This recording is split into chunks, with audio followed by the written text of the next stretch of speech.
మనం తిండి విషయంలో పెద్దగా జాగ్రత్తలు తీసుకోం, నచ్చింది తినేస్తాం.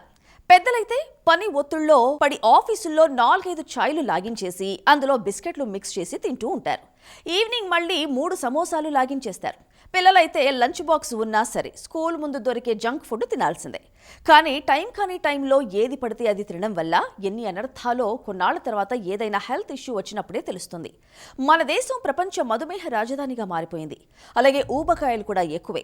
అందుకే కేంద్ర ప్రభుత్వం జాగో భారత్ జాగో అంటోంది.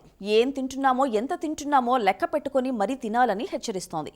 పైగా అన్ని విద్యా సంస్థల్లోనూ కార్యాలయాల్లోనూ ఇకపై చక్కెర, కొవ్వు, క్యాలరీస్ పై అవగాహన కల్పించాలని నిర్ణయించింది. అంటే బ్యాక్ బోర్డులు, నోటీస్ బోర్డులు మాదిరిగా క్యాలరీల బోర్డులు చేరబోతున్నాయి. ఆరోగ్యకర ఆహారపు అలవాట్లను ప్రోత్సహించడంతో పాటు ముందు జాగ్రత్తలు తీసుకునేలా ప్రజల్ని అప్రమత్తం చేయాలని కేంద్రం నిర్ణయించింది. ఎక్కువగా తీసుకునే స్నాక్స్, వాటిలో ఉండే చక్కెర, క్యాలరీలతో మోడల్ బోర్డ్స్ను హైదరాబాద్లోని జాతీయ పోషకాహార సంస్థ సిద్ధం చేస్తుంది. పని ప్రదేశాల్లో వీటిని ప్రదర్శించడం ద్వారా కొంత నియంత్రణ సాధ్యమవుతుందని భావిస్తున్నారు. సో మనం కూడా తిండి విషయంలో అప్రమత్తంగా ఉండాల్సిన అవసరం ఎంతైనా ఉంది.